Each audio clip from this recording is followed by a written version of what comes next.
Hello?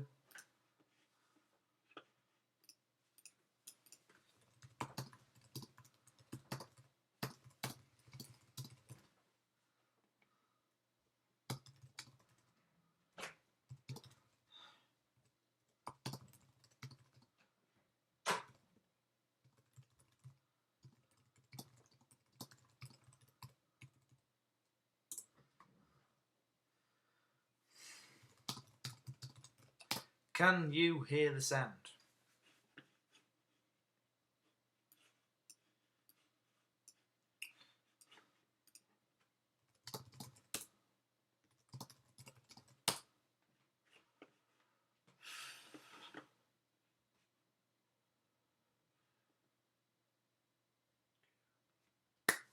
Perfect. Right then. I've got blue tack this time. Turn the light on.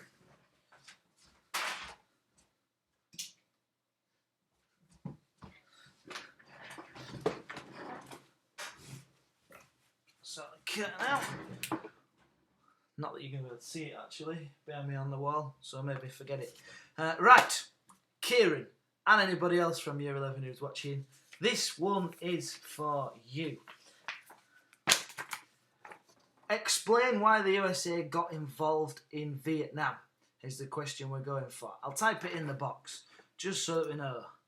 I'm going through, explain why the USA got involved in Vietnam. Now, if you're wondering why I'm a bit late today, instead of 7:30, it's because I was watching Bradford City winning the playoff semi-final. So I'm in a very good mood, as you might be able to tell. So, why did the USA get involved in Vietnam? There's a number of reasons that we can go through. And here are some of the first. The Red Scare. That seems a bit weird. Why would you be scared of a colour? There's probably a word for that. Well, they're not scared of a colour, they're scared of communists. And it's not so much of a scare of communists. It's not like Americans were going, ah, if they saw a communist. It was more the fear that communism might be trying to take over the world, or communism might be trying to get into America. And people were genuinely worried about this. And they had a reason to be, because it had been proven that Soviet Union spies had been caught in America. Communist spies had actually spied on the nuclear bomb being developed in the Second World War. But the theory was going through the 50s that there was a lot of communist spies in America, and that simply wasn't true. But this meant that people in America were really scared of communism. And if they're really scared of communism, and there's a war with communists going on in Vietnam, then they might be more inclined to support that war in Vietnam, which of course they were. So the Red Scare and fear of communism meant people were more willing to, they were more willing to be supportive of a war against communists in Vietnam, which links to prevailing public opinion, which is here. Prevailing is like, how could I describe that? It's like the thing that sticks out, maybe. Prevailing opinion in a democracy. You can write that little phrase in an exam. A democracy is where people vote for who their leaders should be. Now, if the prevailing opinion in America is that America should be taking on communism around the world, then the people in charge of America, in a democracy, have got to do what the public say, because otherwise they won't get voted into power. So it's very important to pay attention to the prevailing opinion. Now, the prevailing opinion of the people in America. The general population of America wanted America to take on communism. It links to the Red Scare, of course, because Americans, generally speaking, were a bit nervous about communism. They were a bit scared of communism. So this war going on in Vietnam was something that the American people would have supported the Americans getting involved in. And this is proven by the leaders actually getting involved in it, because they wouldn't have if the American people were against it, because it's a democracy. And if they did things that the American public didn't want them to do, then they wouldn't get voted into power. Do you know, there's another side point to this, which might be quite useful for you. And that is that politicians were being accused of being secretly communist sympathisers.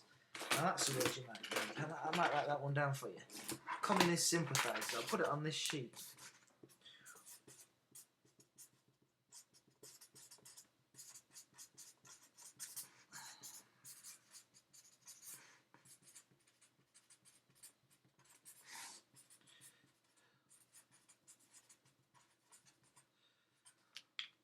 Here we go. It's official because it's on the sheet now. Politicians in America were being accused of being communist sympathisers. And if you were accused of being a communist sympathiser, that could really damage your career. So when the opportunity to get involved in defeating the communists in Vietnam came along, many of the American politicians were all for it. Because if they weren't for it, they might have been accused of being communist sympathisers because of this Red Scare. So generally speaking, a fear of communism, the Red Scare, prevailing public opinion in a democracy is one reason why the USA got involved in Vietnam. But there's more. Of course there is. A little bit more straightforward, hopefully to understand, is the domino theory and the Truman Doctrine. So, domino train. You hit the domino and all the other dominoes go falling down afterwards. So, one of the reasons the Americans got involved in Vietnam is because they believed in this domino theory. They thought if one country fell to communism, then countries next door would also fall to communism. And you know, there's reason why they might believe this, because the Soviet Union fell to communism, or Russia fell to communism, and China is next door to Russia, and Estonia, Latvia, Lithuania, Bulgaria, Romania, the Ukraine, Poland, all these countries are next to Russia and the Soviet Union, or became part of the Soviet Union in some cases, and we're all close by. So it seemed that it looked like communism was spreading out from other places. Now we look back on this and we think, no, that was a silly theory, because just because one country's fallen to communism doesn't mean another country. It's not like you catch it. It's not like a germ, a disease going around. But the point is, that was the theory that many Americans believed in. If you want some star thing to write down, it would be that President Eisenhower, who was in charge of America, President of America for most of the 50s, he really believed in the domino theory. So there's a bit of a star knowledge. Eisenhower in particular believed in the domino theory. But linked to the domino theory is the Truman Doctrine. Now this is a crossover with the origins of the Cold War, because you might remember that Truman declared that America would oppose communism wherever it happened in the world and try to contain it. That doesn't mean push it back and destroy communism. It means stop it from going any further. And in Vietnam, there was an opportunity to stop it before it went any further. So it falls in line with the Truman Doctrine, and it falls in line with the domino theory, because now the Americans thought if they didn't stop it in Vietnam, it would just go to the next country, and the next country, and the next country, and spread around the world, which of course the Americans didn't want to happen. So, there's another reason. Now, another reason I've got for you, and the last reason I'm going to talk to you, there's more reasons, but I don't want to overwhelm you, is the French and the South Vietnamese were incompetent. So, let's say, for example, I asked you to tidy up my classroom in J5, and you didn't do a very good job. This, by the way, happens on a weekly basis. I ask students, tidy up please before you go. Problem is, they don't do a very good job, and I end up having to tidy up anyway. And this is kind of what America had to do. They wanted the French, originally, to fight the Viet Cong, or the communists. They were Viet Minh at the time, but basically they wanted the French to fight the communists, and the French did a bad job and got beaten. So they wanted the South Vietnamese, the capitalists in Vietnam, to fight the communists, and they did a bad job. So because the French and the South Vietnamese were particularly incompetent, it's a great word to use by the way in your exam, the Americans felt they had to step in and to sort it out, otherwise communism would spread, and of course it would win in Vietnam. So there you have it. Reasons why America... Reasons why America got involved in the Vietnam: the Red Scare, fear of communism, and a lot of people in America, the prevailing opinion, the most popular opinion in America, was that America should be stopping communism around the world. They've got the domino theory. They thought if they didn't stop it in Vietnam, it'd just spread and spread and spread. And of course the Americans, way back in the 1940s, and Truman in particular, had declared that it was America's role to contain communism. And finally, well, I guess the Americans would have preferred the French and the South Vietnamese to have done it for them, but of course they couldn't. So you could say that the French and the South Vietnamese were incompetent, and therefore that is why America got involved in Vietnam. So, any questions? I'll tell you what I'm going to do. My throat's a bit dry from talking, so I'm just going to leave you a second. If you've got any questions, put them in the box. If you understood it, that'd be great to get some feedback as well. So if you're not sure, ask. If you've got any questions about anything else Cold War wise, then that'll be great. I'll just be a minute.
There we go.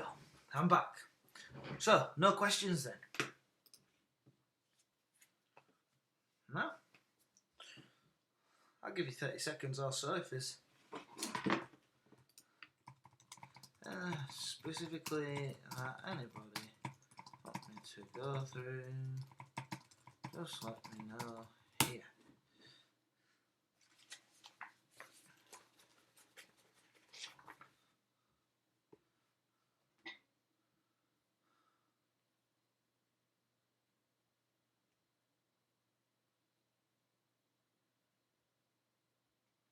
Right then. Not got anything through, although I think there's a bit of a delay on that, so if anything does come through, I'll go through that as well. Oh, here we go. Can you just rant about Vietnam, like, cover, whatever? I can do that. Well, Kitty Mayer. Hopefully you got why America got involved in Vietnam. And the next question that I've kind of prepared here is the most important reason why the US then withdrew from Vietnam. So I probably should write this in the box. Next thing I'm going through. Why did the US... hold on. The most important reason for the US withdrawal from Vietnam was military failure. How far do you agree? Right, now, you can pretty much guarantee that you are going to be in your exam answering a question that, if not extremely similar to this, it will be fairly similar. You go back past all of the past papers, and the vast majority of them ask a question around this topic. Why did America move away from Vietnam? Because hundreds of thousands of Americans died there. The Americans spent hundreds of millions of dollars fighting there, and America was the strongest nation in the entire world fighting against Vietnam, which was one of the poorest nations in the world. So the exam board really likes to find out what you understand about why on earth America left Vietnam when they'd poured so much effort into trying to protect it from communism. And it is an interesting topic. It makes me think. It's amazing. If before this whole war started, you said, right, fight America versus Vietnam, who's going to win? Right, well, America. Of course it's going to be America. Who in their right mind would say Vietnam are going to win this war? But, of course, Vietnam did win the war. Let's take this sign down off the wall.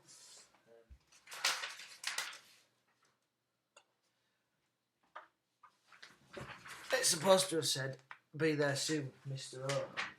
But, of course, useless now. So, why did America withdraw from Vietnam if they'd gone through so much effort to try to prevent the communists taking over? As it says in the question, military failure. Now, if the question says a specific topic like this, you've got to write about it. And it's got to be a big chunk. Jacob here. Guerrilla tactics used by an army who had nothing to lose, so the Viet Cong fight to the last man. So, yes, Jacob, I can't disagree with anything you've written there. So, military failure. Right, and this is the tagline that I keep saying to my class. If you go through the different tactics of America, bombing, created more enemies than it killed. Search and destroy, exactly the same. Strategic hamlets, chemical weapons, they all created more enemies than they killed. And you see, the problem was the American soldiers, in their mind, like any other war, like the Second World War, the First World War, if you can kill more Germans, then that's a win. Then they kill you. Oh, that's a win. And in Vietnam, they kind of went with the same thinking. Right, guys, what we've got these Viet Cong, they keep attacking us, we've got to kill as many of them as we can. And they went for some pretty effective methods. Make no mistake, the bombing, the search and destroy, the chemicals, the strategic hamlets, especially the bombing, killed or led to the deaths, in the case of strategic hamlet, of thousands and thousands and thousands of Vietnamese and a lot of Viet Cong. So, in that sense, it worked. But the problem was, it also killed innocent people. So if you try and drop a bomb on Vietnam, lots of forest in Vietnam, a few towns, a few cities, whether it's a town, a city or the forest, if you're flying a plane, imagine you're flying a plane now and you look down, how do you know who's an enemy soldier and who's just a child cycling to school on a bike or something like that? You just don't know, do you? You just drop your bombs and off you go. So the bombing, yes, it killed a lot of people, but for every person it killed, for every enemy it killed, it would have killed innocent people as well. And every time you think just one person that you know being killed by an enemy bomb, think of how many people, for example, that you know. There's all your family, there's all your friends, all the people at school, all your teachers, everybody in the local town or village or the little street that you live in. All of those people are going to be furious whoever dropped the bomb and killed you. So that's the major problem with the American tactics. The search and destroy missions, that was like the cornerstone of the American tactic. I always think of it as like a deadly game of hide and seek. The Viet Cong, they knew, of course they did, that the Americans could wipe the floor with them. If they came out in a fair fight with America, they were going to lose, because America had almost unlimited resources, all the modern technology, all of the modern weapons, all of them, like helicopters and all sorts. They couldn't win in a fair fight, so the Viet Cong hid. They only came out of hiding when they had an advantage. So say you're a small group of 20 Viet Cong, you might hide, wait until 10 American soldiers come along, wipe them out, and then run away and hide again before their friends come, before reinforcements come. But the search and destroy missions, the problem was the Viet Cong were very good at hiding. So what happened was, the Americans, when they found any Vietnamese, they took them out a lot of the time. And that meant that they killed innocents. The strategic hamlets, I'll pause and talk to you a bit about the strategic hamlets. because it's one of those things which is often overlooked. It was a tactic which was really favoured by the Americans at the start of the Vietnam War. And the idea was the Viet Cong were fighting and going back to hide, but they weren't like sneaking and hiding behind things. They were just throwing the weapons somewhere and going back to village. Because they were in a uniform, they didn't have a little hat on saying, I'm in the Viet Cong army, I'm a communist on his t-shirt. They just looked like anybody else. So they were going back to those villages, they were being sheltered by the villagers. The Americans' idea was, right, we get the villagers from the villages, and we put them in new villages. And we surround those villages with weapons, with ditches, with obstacles, with barbed wire, with fences, so that when we fight the Viet Cong, if they try to sneak back into the villages, they're not going to be able to do it anymore because there'll be defences around the outside. Now you might think, how did that create more enemies than it killed? Well, let me ask you this. What if somebody came along, knocked on your door, said, excuse me, you're going to have to go live over there? Like, what? I like my house. I don't want to go live down there. I've got a lovely cat bed. Look at my little toy down there. I don't want to leave here. And this is what the Vietnamese were like. Why? Even if they weren't communist sympathisers, they're like, why? Why do I have to move? Because of your stupid war. So the strategic hamlets really annoyed the Vietnamese. And it's not just annoyance. They would live near the fields that they worked in, that they made a living from. So they were being moved sometimes miles away from there, and they had to walk miles every day to their fields to look after them. They were very upset about it. And of course the chemical weapons is another military failure that created more enemies than it killed, because not only did it kill innocents, but the Agent Orange. Write this down if you're making notes. Agent Orange was a defoliant. So like if I had weeds in my garden, I'd use a defoliant to kill the weeds. It's just like a chemical that'll kill plants. And the idea was, if they flew over and sprayed Agent Orange all across the jungle, it would destroy the jungle, and there would be less places for the Viet Cong to hide in. And like the other ones, it worked. But it also led to horrible disfiguring of unborn babies. So when the children were born, if pregnant women breathed it in, then the children would be born with horrible birth defects. Now, if you want to create enemies of a nation, that's a surefire way to do it. Deform the children. It's horrific. And if you've been in my class, I've shown you some pictures. You might find some in the textbook. You can see why the Vietnamese were like, right, I wasn't communist before, now I hate the Americans. I'm on your side. Let's get them out of here. So yeah, all of these tactics created more enemies than they killed is the main message, and hopefully you can go through all of those different tactics and explain how they created more enemies than they killed. Military failure. Remember, if there's anything that I talk about that you're like, I've missed that, I don't quite get that bit, I'm not sure about that bit, then just write it in the box, I'll go through it. But yeah, I'll pick up on what Jacob says there. The Vietnamese had nothing to lose as well. They were fighting in their own country, for their own lives, for their own livelihoods, for their own towns. The American soldiers, a lot of them didn't want to be there. The vast majority of them really didn't want to be there. They'd been forced to be there by the government, and they turned up, and all they had in their minds is going back home again. So their hearts were in it, a lot of them. And so as it says there, the American soldiers, they weren't going to fight to the last man, but the Viet Cong. It doesn't matter how many of them you were going to kill, the ones that were still alive were going to carry on the fight. So, there's military failure. Other reasons. The military successes of the Viet Cong, which we've kind of just talked about there. The Viet Cong had some clever ideas for hiding. Tunnels was a classic way that they had, a classic tactic they had. They dug the tunnels so small that only the Viet Cong could get in them in the first place, because the Vietnamese people are smaller in stature generally than the Americans, and if they were small claustrophobic spaces, very hard to spot in a jungle. So the tunnels were, and they'd be also linked to the tunnels, booby traps. I always wonder why they call them that. But yeah, booby traps. They were. If you use the example of My Lai and the American soldiers, I'm going to come to it in a minute.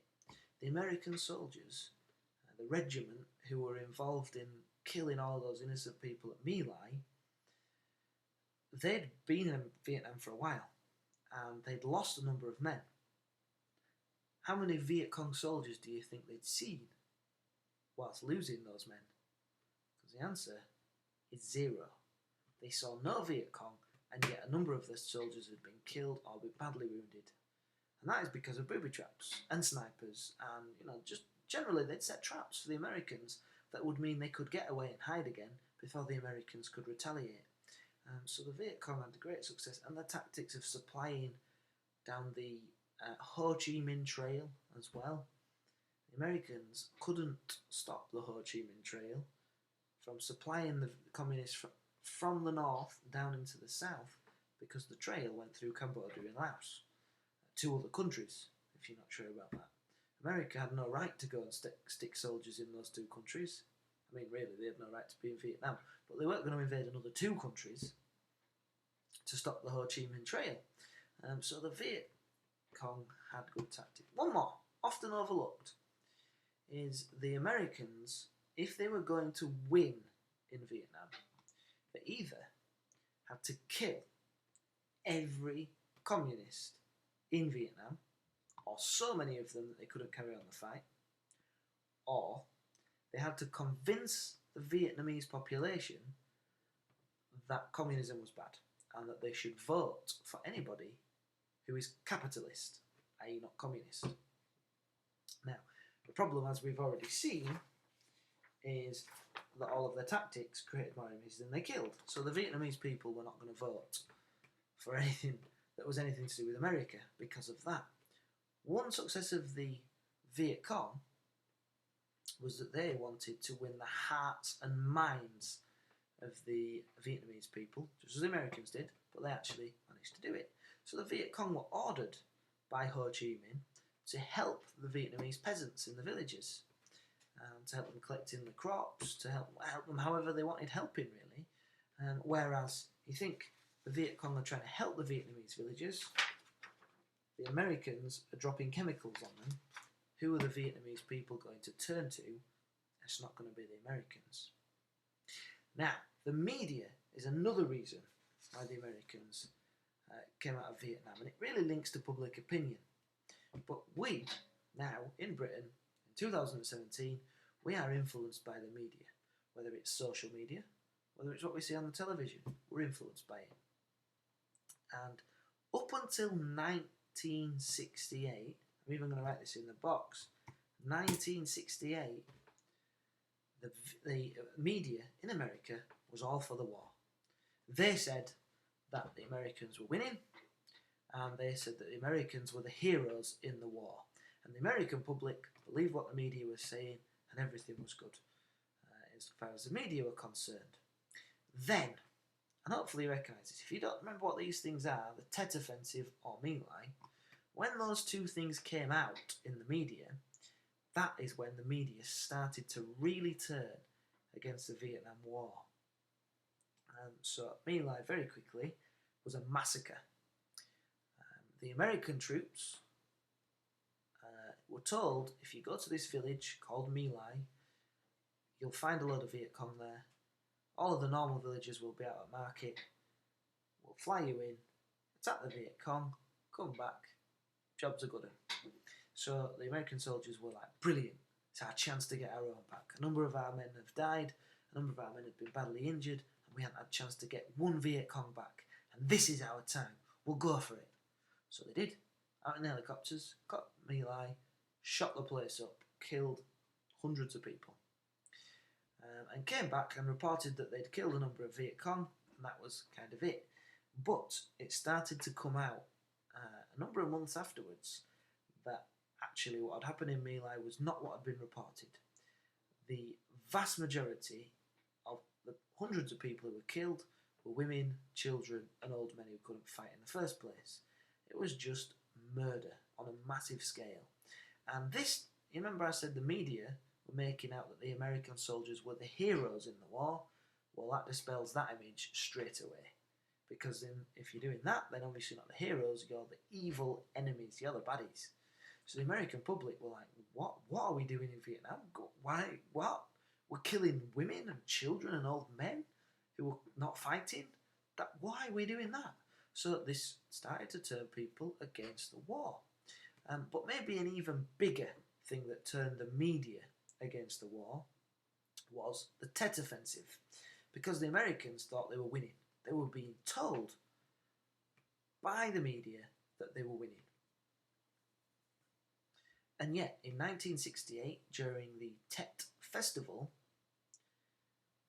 the Viet Cong could be seen on television, on the news, in buildings, in cities, in South Vietnam, even in the American embassy, which is like the most important building for the Americans in South Vietnam.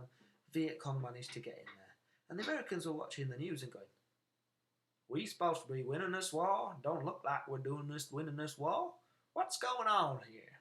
Or something to that effect. Because, of course, if you win in the war, the enemy's not in your most important building.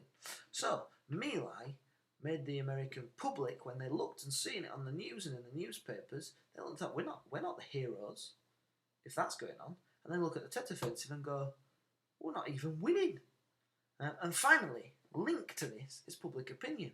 Because when the media started to turn against it, they turned the millions of people who were watching television and reading newspapers also more against the war. And remember, in a democracy, the politicians have to listen to the people. Because if they don't listen to the people, then nobody's going to vote them on. Less people are going to vote them into power. They're not going to get voted back in. And so the media and public opinion is very closely linked. And I'm going to talk you through public opinion, which is my last slide. Unless there's any more questions come through, this will be me signing out. Because I got some A-star stuff out of my A-level book. Because there's not much on public opinion. But to prove what I've just said about how public opinion turned against the war, in the first 6 months of 1968, there were over 100 anti-war demonstrations in the United States, involving around 400,000, mainly students. Why students? Because it was usually young men who were being forced into the army, drafted is the word you would use, drafted into the army to go and fight in Vietnam. So the students were really upset about this war because they didn't want to go and fight in Vietnam.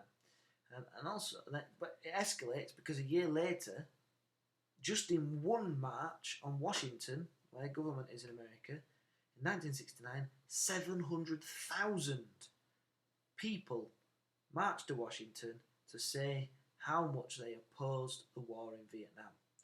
So there you go. Public opinion. You could also talk about Muhammad Ali, the heavyweight champion boxer, massive celebrity. He was against the war, and he would have influenced a lot of people. So there we go. So hopefully, if I just recap this, we've got the question, the most important reason for the US withdrawal from Vietnam was military failure. You should be able to talk about the military failure. You should be able to talk about the military successes of the Viet Cong, the media, and public opinion, and add a few more facts about public opinion.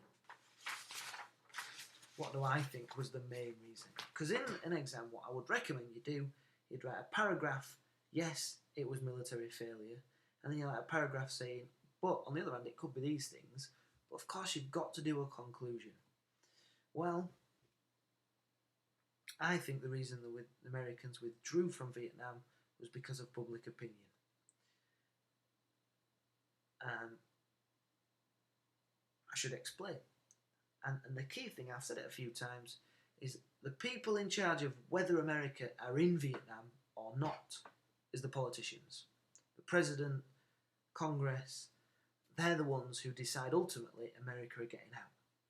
They wouldn't do that if the people of America wanted America to stay in Vietnam. Because as I've said, in a democracy, you have to do what the people want, or the people won't vote for you. And the people in America had turned against the war by the time America came out. So that is the number one main reason. When American public opinion turned against the war, America had to leave the war. Otherwise, here's the thing to write down, otherwise it would be political suicide to not do what the public want. You have to. However, if the military failures were happening, if the Tet Offensive were happening, if My Lai were happening, if the media hadn't turned against, then public opinion wouldn't have changed. But it was the public opinion that made the Americans leave. Because My Lai could have happened and the Tet Offensive could have happened, and if the American public was still like, well, we still want them to beat the communists, then the politicians would have stayed in Vietnam. So yes, those things turned public opinion, but it was public opinion itself changing to be against the war, which meant the American presidents, not the American politicians, should I say, the president at any one time, felt they had to remove the American troops from Vietnam. And there we have it. So, what's that? 35 minutes it says here of YouTube Live. And if there's anything anybody wants me to ask, to answer should I say, then this is your last chance, because otherwise I'm logging off. So I'll give you 1 minute on the Apple Watch. There we go. I'll just go and sip my drink.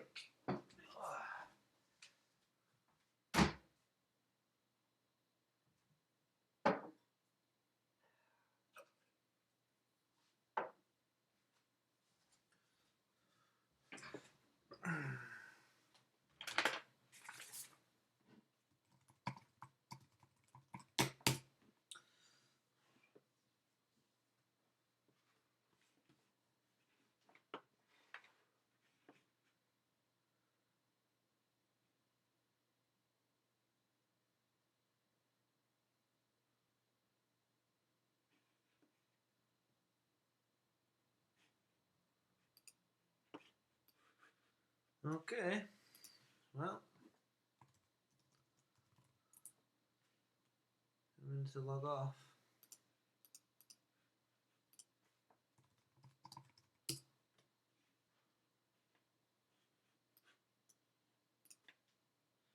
That's been the minute. What could we wrote about Dulles? Right. Well, that for a start, that's amazing that it was Dulles and his domino theory. So I went through this a little bit. If you look back and rewind the video, it's on one of the slides. Basically, the Americans had this misguided theory that if one country fell to communism, then other countries would follow. But not just any other country, it would be the countries that were nearby the countries that fell to communism in the first place. Dulles was an important politician during the presidency of Eisenhower through the 50s, which is when America really started to get more and more involved in Vietnam. And Americans genuinely believed this. I've gone through this already, so sorry if you've already heard this bit, but the Soviet Union, or Russia, was the first country to fall to communism. Next to them, Poland, Estonia, Latvia, Lithuania, Bulgaria, Romania, Ukraine, all those countries are next to the Soviet Union, and they fell like dominoes to communism. And on the other side, China, North Korea, Vietnam. It looked like communism was spreading out from the Soviet Union. But of course, it's ridiculous to think that that was because it was a domino effect. It's not like if another country gets communism, the other country catches it like a cold. It's like, oh, we got communism. It doesn't happen like that. But that's what not just the politicians, but the American public were being fed this domino theory that if they didn't stop communism right there in Vietnam, it was just going to spread further and further. Because they didn't stop it in China, they didn't stop it in North Korea entirely, they managed to stop it and divide it, and if they didn't stop it in Vietnam, it would just keep going until they had to stop it somewhere. So what better place than Vietnam? There we go. So there's a question. Lizzie, if I've answered that question, you let me know. If you want some more details, I can find some more, because I've got my A-level textbook here, and there'll be even more detailed theories about the domino theory. If I just have a quick scoop through there, but I'm just going to do this. If I don't get any questions, I'm off. So last chance.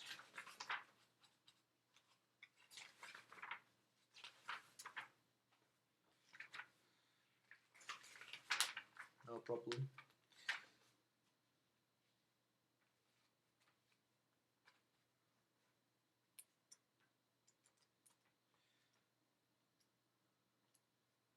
Nothing.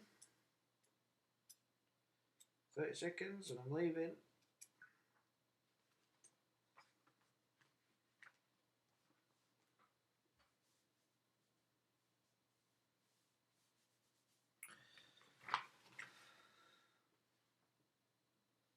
Twenty seconds.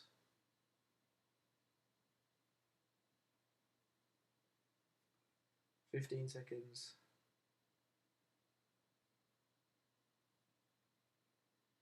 10 seconds.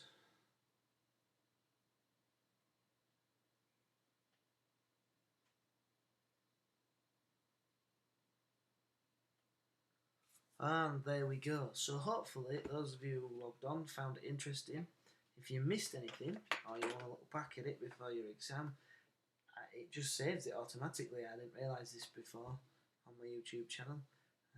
And hopefully I'll be on. The idea is 7:30 every Sunday. A bit later today because football was on. And there we go. So yeah. And finally, if you need any like me actually being there in the room help, then Wednesday period 2 if you're not doing anything else. I think Mr. Beaver wants you in form actually though this time. Mr. West has got a revision session after school on Wednesday, and just find me at any time. So that's me. See you later. Hope that was useful. Goodbye.